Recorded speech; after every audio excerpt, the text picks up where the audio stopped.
for pregnancy complications. Grandparents in the Houston area die after their air conditioning fails. And an appeals court says it will allow President Biden's asylum restrictions to continue for now.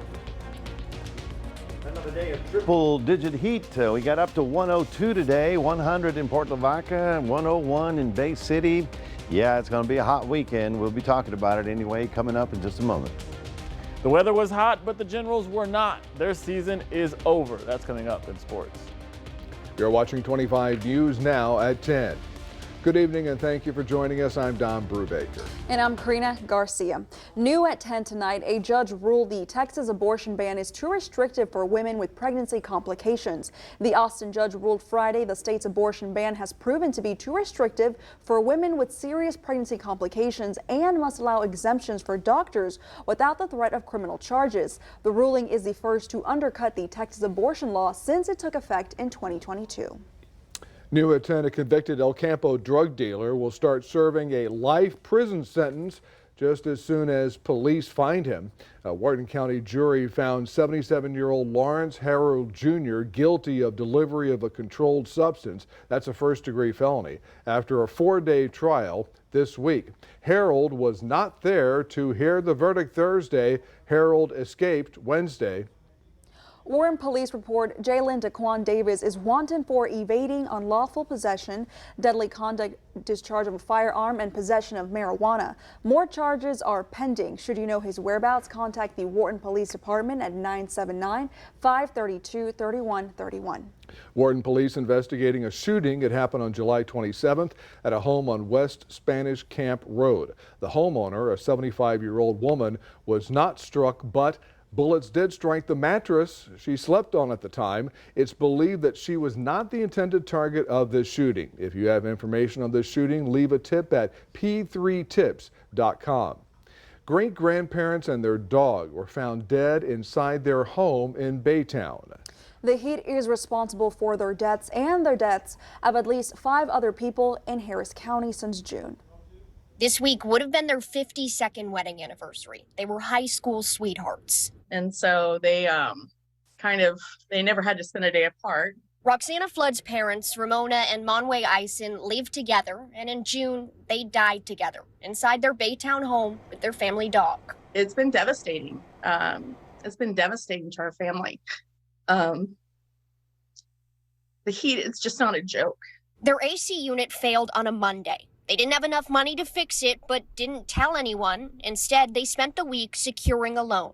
I would love for something to be set up with these companies, these large companies, to warn people about how lethal this heat is. If they don't have the money to get their air conditioner fixed, then they're not going to help them to let them know that they're literally staying inside an oven. Their loan came through on Thursday. A tech pulled up to the home for repairs Friday as a medical examiner checked their bodies. They were gathering their things to leave. And the way that they were found, I think that they decided that it was too hot and it was time to go, and it was just too late. I've read about, how disorienting the heat can be at that point, how exhausted that you feel, and all the symptoms to watch out for. And I don't think they knew what to watch out for. Their heat-related deaths, 2 of at least 7 in Harris County since June. Flood hopes sharing their story will prevent that number from growing. I think that they thought that it would be okay. And everybody that I talk to, I just, tell them to tell their parents, don't be too proud to ask for help. And Texans are being asked to keep an eye on their energy usage due to an anticipated high demand for power next week. Friday, ERCOT issued a weather watch for Sunday and Monday. The state's grid operator said high temperatures this weekend will cause higher electrical demand. ERCOT said the grid conditions are expected to be normal. ERCOT said a new unofficial August and all-time peak demand record was set Tuesday. For now, ERCOT said there is enough capacity to meet the predicted demand. We sure hope they're right. Let's take a first look at your forecast with First Warn Storm Team Chief Meteorologist Mac Pettis. And as you've been saying all day, Mac, it looks like we're getting no break whatsoever from the heat this weekend. None whatsoever this weekend. And back to the ERCOT thing, this is where we, you and I, have to participate in your usage. So, you know, keep the blinds closed, keep the lights off, don't use the heavy appliances during the day, because imagine everybody in the state is trying to stay cool as well. Right now it's 85 degrees, feels like 98 even at this hour. Managed to get up to 102 today, 2 degrees off the record mark. Coming back, we'll be talking about your weekend and take a look at some of the oceans as well, coming up in a moment. Mac, thank you. Investigators and prosecutors and suspended Attorney General Ken Paxton's upcoming impeachment hearing in the Senate will not present additional charges against him before trial. The Austin American-Statesman reports in setting rules for the September 5th trial, senators gave a deadline, 30 days from the beginning of the proceeding, to the Texas House to file additional impeachment articles. As it stands, House lawyers will try to convict Paxton on 16 charges. Paxton's trial on security fraud charges set to start next February.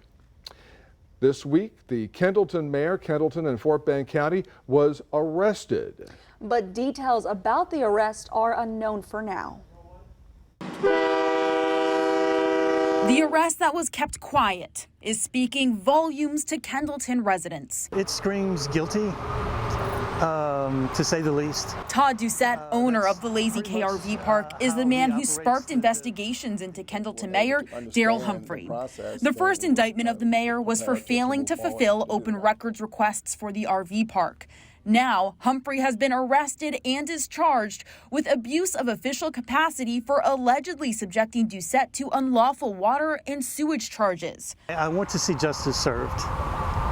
Bottom line is, I think he really should step down as mayor. We called Kendleton City Council for comment. They told us this was news to them. There's a lot of questions, obviously. ABC 13 went with 2 city council members to City Hall, only to find the city secretary and city clerk had locked us out. Open the door. When the door was finally opened, the city secretary, Christina Flores, who recently came under fire for unapproved raises for herself and the mayor, would not speak to us. So we asked the city clerk where the mayor was. Is the mayor in at all today? Do you know where he is?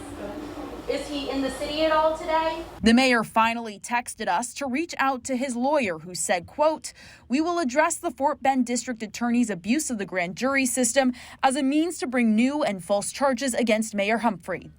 Off camera, City Councilwoman Carolyn Jenkins says this was enough. She says she told Flores, the city secretary, she was fired. The Fort Bend DA's office, who brought charges to the mayor, says they're committed to holding any person accountable. No one is above the law, and is particularly committed to making sure that we hold each other as public servants to the same standards that we hold our members of the public. A panel of 3 judges from the 9th U.S. Circuit Court of Appeals voted 2-1 to put a temporary stay on a court ruling from last month that was slated to stop the asylum restrictions next week. The new ruling keeps the tough asylum policy in place while the legal challenge by several migrant advocacy groups continues. In May, the Biden administration put the new rules in for asylum seekers that presume most migrants who illegally cross from Mexico are ineligible for asylum. The migrant group sued to prevent the new policy from being enforced. Victoria County Sheriff Justin Marr announced he is running for re-election next year. Marr was elected to the position in 2021. Before that, he had been with the Victoria County Sheriff's Office for 21 years. And State Senator District 18 Lois Kolkhorst will speak at the Calhoun County Republicans Beach Party. She is scheduled to speak at 10 a.m. Saturday morning at Drifters Hall, 5287 McDonald Road at FM 3084. Many students in our area start school August 9th. That's next Wednesday. Telemundo Victoria and Crossroads Today want to help get them ready. Come out to Toyota of Victoria tomorrow for our back to school backpack giveaway. Crossroads Today will hand out free backpacks courtesy of Telemundo Victoria to children. Clean Corp International is the school supply sponsor for this event. Come by from 11 a.m. to 2 p.m. while supplies last. You might run into Howie Gordon or Darius McCormick or even Sports Director Gino Perez. And here's your viewer poll tonight. Scan that QR code on your screen to vote now. The question is, are you going to come to Toyota of Victoria this Saturday for the backpack giveaway, yes or no? According to these results tonight, 4% say yes and 95% stand at no. Thank you for voting. Visit us tomorrow for our latest viewer poll. And remember to subscribe to our YouTube channel, Crossroads Today. Hit the like button and click the notification bell. Then when you're on YouTube, you can see Crossroads Today. And stay with us. Coming up on 25 News now at 10, the Parkland school shooting will be reenacted with live gunfire to prove that a former sheriff deputy heard the multiple gunshots. Also ahead, the medical world is advising people to get vaccinated for COVID-19 ahead of the virus this fall.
Parkland, Florida fired at least 140 live rounds of bullets during a reenactment of the 2018 mass shooting at Stoneman Douglas High School. This is part of a civil lawsuit against Scott Peterson, a former sheriff's deputy who remained outside during the massacre. He was acquitted of criminal charges but is currently being sued in civil court. Lawmakers and several families of victims are attending. 17 people died in the massacre and 17 others were hurt. Just days after Ukraine's president vowed to return the war to Russia, a drone has carried out a dramatic attack on a warship at a major Russian naval base in the Black Sea. The footage is grainy and dark. Then the target comes into view. Russia's Olengorsky Gornyak amphibious assault ship. An unmanned attack drone approaches its target. 450 kilograms of TNT detonates, and the feed cuts out. Russia claimed to have repelled this attack, but the video tells a different story. Ukraine's counter-offensive has in recent weeks reached further and further behind the front lines, forcing the Russian military to spread its sea and air defences. Hundreds of miles from Ukrainian-controlled territory, this was meant to be a safe anchorage, no longer. It used to be safe here, says one prominent military blogger, but Kiev's arm has grown longer. The rear no longer exists, he says. The fact that such unfortunate incidents occur one after another will certainly be something for them to talk about today. For the political leadership of the Russo-fascist regime, this is, of course, a serious slap in the face. All the same, Russia maintains the image of being in control. It says Defense Minister Sergei Shoigu visited troops in occupied Ukraine. The map they both point to so much worse for Moscow than ever imagined when they invaded nearly 18 months ago. Nick Payton-Walsh, CNN, Zaporizhia, Ukraine. Former New Jersey Governor Chris Christie made a surprise visit to Ukraine today. The GOP presidential candidate met with President Zelensky in the nation's capital. Christie reiterated his support as the Republican Party is divided in its backing of aid to Ukraine. He also wanted to get a first-hand look at the atrocities the country has experienced. The two visited a mass burial site where Christie laid a bouquet of flowers at a memorial for those lost in the war. The fall respiratory virus season is approaching, and pharmacies in the U.S. are now setting up flu and RSV vaccine appointments. But there's another potential health threat that is once again looming over the nation. The Department of Health and Human Services declared the end of the COVID-19 public health emergency on May 11th, but the virus itself never faded away. All regions of the country are showing increases in hospitalizations. Medical experts say one reason for this rise, many are avoiding the outdoors to beat the grueling summer heat. And when you're inside, the ventilation's different, people are closer together. So I think that's part of it. Numerous pharmacy chains, including CVS, Rite Aid, and Walgreens, say they'll have the new COVID-19 vaccines once they're authorized by the Food and Drug Administration and recommended by the Centers for Disease Control and Prevention. The good news is we have much less COVID-19 being circulated, it looks like, and we certainly see much less consequential COVID-19. Pfizer officials say they expect to have a COVID shot ready for the public sometime next month. A lot of people haven't had a vaccine in a year. Well, what do we know about the vaccines? They're great for the first 4 months for every age group, and then they start to slack at 6 months. That's why health officials are advising people to prepare themselves for the fall by rolling up their sleeves. There's going to be a massive push across the United States to get your flu shot and to get your COVID vaccine updated, and then for the over 60, get that new RSV vaccine. I'm John Lawrence reporting. Hundreds of teenage boy and girl scouts have become ill at a global event in South Korea as a sweltering heat wave sweeps that country.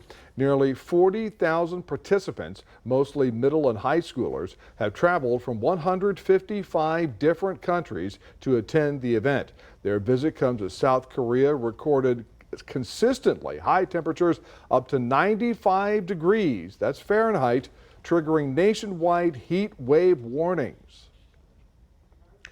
Good evening, everyone. And that's in Korea. Can you imagine? So pretty much the globe is having all this meltdown that we were having right about now. We got up to 102 today, believe it or not, 100 in Port Lavaca. Looking at temperatures to stay pretty much there. So we'll talk about how long this might last coming up in a moment. Stay tuned.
Well, good Friday evening, everyone. Here, the weekend is here, and we're getting ready to, sit on the couch or stay home or something like that. Some of you may be getting outside. Just know that it's going to be another hot one. Not a cloud in the sky today. It was just absolute wall-to-wall sunshine. And as we look around the state, and not much in terms of cloud cover, one little thunder shower popped up somewhere near Lubbock this afternoon. That's about it. Everything is around the edges of it. You can see up about here, because that's where the pressure is low enough to allow that to build. Here, pressure is so high that it's just not going to happen. Temperatures again in the triple digits, pretty much everybody in the state of Texas. And we were talking about ERCOT and all that. I understand they should be doing a better job, but we're real close. I mean, everybody's trying to stay cool. So the best we can do is conserve as much energy as we can. Turn the lights off if you don't need them. Don't use the heavy appliances during middle of the day, sunrise, or at night would be better off, because we want to hopefully not have an incident with running out of power. Now, here's the forecast highs for tomorrow. As you can see, it's pretty ridiculous. Looking at 106 in Waco, 105 in Austin, and in San Antonio as well. So what can you say? The heat continues, and this dome is just not going anywhere for quite some time.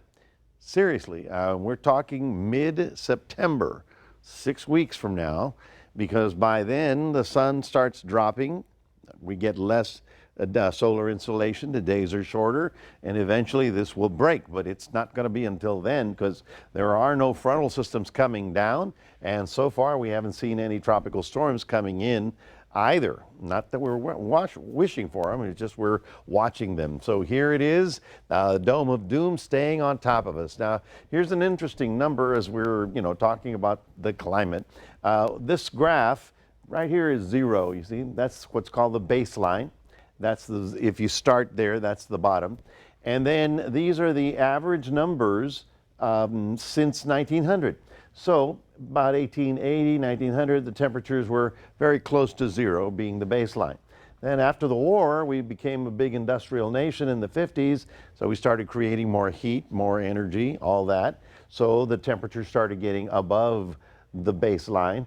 And then since the 80s, it's just really skyrocketed as the globe basically starts producing more energy. And here is what we're looking at right here, this top number.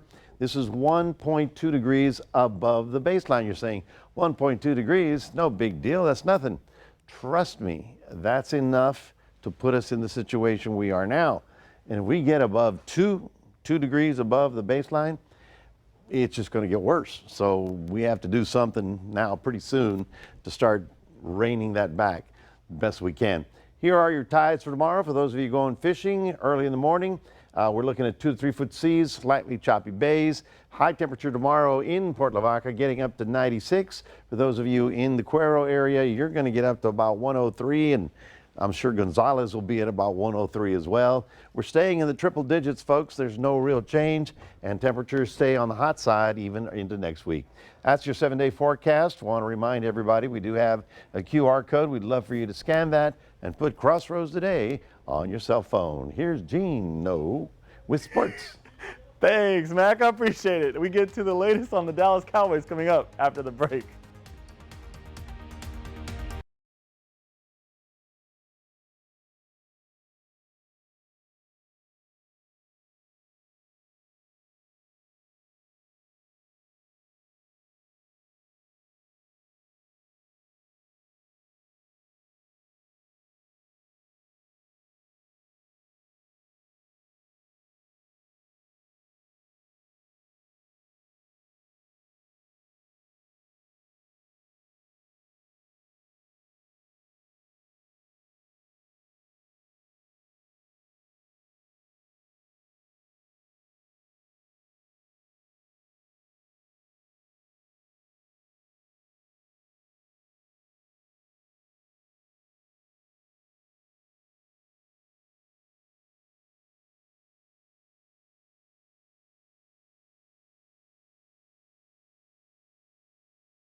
At a crossroads, the Victoria Generals season came to a close last night after failing to come back against the River Monsters.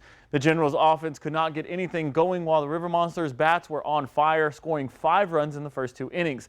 The Generals did try to get things going when Kerr hits a triple to right center field, and he was eventually brought home by a ground ball by Whitfield to cut the lead to 4, but that would not be enough. Both teams would scratch out another run to make the final score 6-2, with Seguin coming out on top and having a chance for the title. Although the Generals did not make the championship series, they have had a record-breaking season, winning 35 games and having a record-breaking 12-game win streak. The New Orleans Saints announced the suspension of star running back Alvin Kamara. According to ESPN insider Adam Schefter, Kamara will be suspended for the first 3 regular season games after participating in a fight in Las Vegas in 2022. Kamara and others were accused of beating a man outside a nightclub in February of 2022, and the men were charged with a felony and a misdemeanor. Kamara played through the 2022 season and pleaded no contest in July. Kamara is set to return for the game against the Tampa Bay Buccaneers on October 1st, and the Saints depth chart now relies on Jamal Williams, Kendre Miller, and Dwayne Washington. Well, the Dallas Cowboys had a scuffle involving Dallas Cowboys quarterback Dak Prescott and cornerback Trayvon Diggs. Mickey Spagnola has the latest. For Friday's Cowboys Daily from Cowboys training camp in Oxnard, California, we hear from Cowboys cornerback Trayvon Diggs about the little trash talking that took place with quarterback Dak Prescott that the national media made a mountain out of a grain of sand. Stay out the business. Get out the business. Yeah, people don't need to worry about what we got going on, our relationship, my relationship with my brother, or, how we operate. At the end of the day, it's our team. Dak is the leader of our team. He can go out there and have a great year. And I have the utmost respect for Dak. So, whatever narrative, people will want to run with, that's just what it is. But we know, and, we know how we are. For today's Twitter question, we hear from Matthew Jeanette. He wants to know, what kind of season are you expecting from Michael Gallup? I'm expecting the Michael Gallup from the 2020 season before he tore his ACL. Send your Twitter questions to @Spags52. Well, birds fly south for the winter, and the Oregon Ducks are now migrating from the Pac-12, but they aren't the only ones. The move makes the Big 12 go up to 18 members, and now the Pac-12 is only made up of 4 schools. Although the move is not official, they are official now, and the Pac-12 has already lost UCLA, USC, and Colorado. These moves are in part to the Pac-12's expiring TV deals, and the Big 12 is now the biggest conference in the NCAA, followed by the SEC, which now has 16 schools, with Texas and Oklahoma moving there in 2024. Also leaving the Pac-12 are the Arizona Wildcats, and within the hour, the Arizona State and Utah Utes were also on that list. They're heading for the Big 12 as well. Well, that's your sports. Don and Karina, back to you. Gina, one question about the Cowboys I wanted to ask you. Did that look like a scuffle to you? It looked like they're just exchanging some words. Well, so apparently some of the things he said were fight-worthy. I can't really say those on air, but so yeah, a little interesting there. Ooh. Interesting. All righty. Well, stay with us. Coming up on 25 News Now at 10. We'll take a last look at your weather with Mac. Plus 2 crossroads cities named in the Good Housekeeping magazine list.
Alrighty, here's your daily dose of cute. Thank you.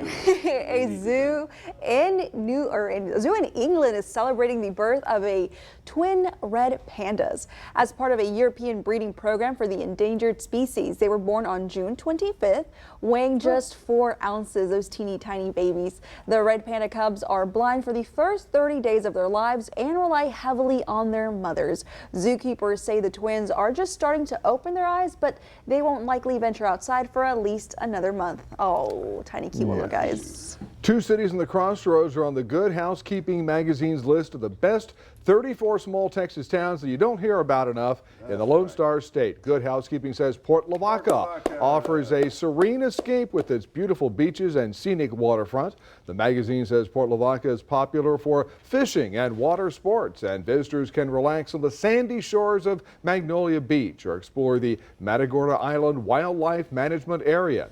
Good Housekeeping says Shiner might be home to a little more than 2,000 people, but the cleanest little city in Texas is also home to the famous Spetzel Brewery, which started brewing Shiner beer in 1909. There are tours of the brewery, and those tours are nice. Have you ever been on a tour of the Spetzel Brewery? I haven't made that tour, but it's my thank yous to all the German immigrants that came, because they came and built beer distilleries. So it's very important to us here in Texas. You might actually need one this weekend to stay cool. Just one. Anyway, folks, the heat is with us. We'll be in triple digits right on through.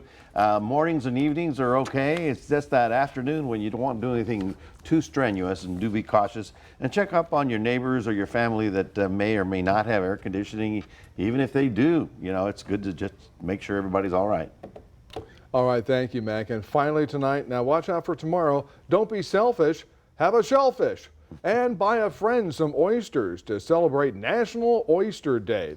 Another fun way to celebrate, enter an oyster shucking contest. No. Yes, they exist. Oh, shucks, they do. More oysters are produced in the Chesapeake Bay, Maryland area than any other body of water in the world. Globally, nearly 2 billion pounds of oysters are eaten annually, and only 1 out of 10,000 oysters produce a pearl. But hey, you might get lucky this year. You never know. You guys fan of oysters? I like fried oysters the best. Oh, those are good. They don't know about Port Lavaca, do they? You can get oysters there too. They're good there too? Oh yeah. I'm a fan of oysters. Oh shucks. Oh shucks. All righty, well thank you, Don, and thank you for joining us for 25 News Now at 10. And join Adam Seibel for 25 News Now Weekend. Good night, everybody.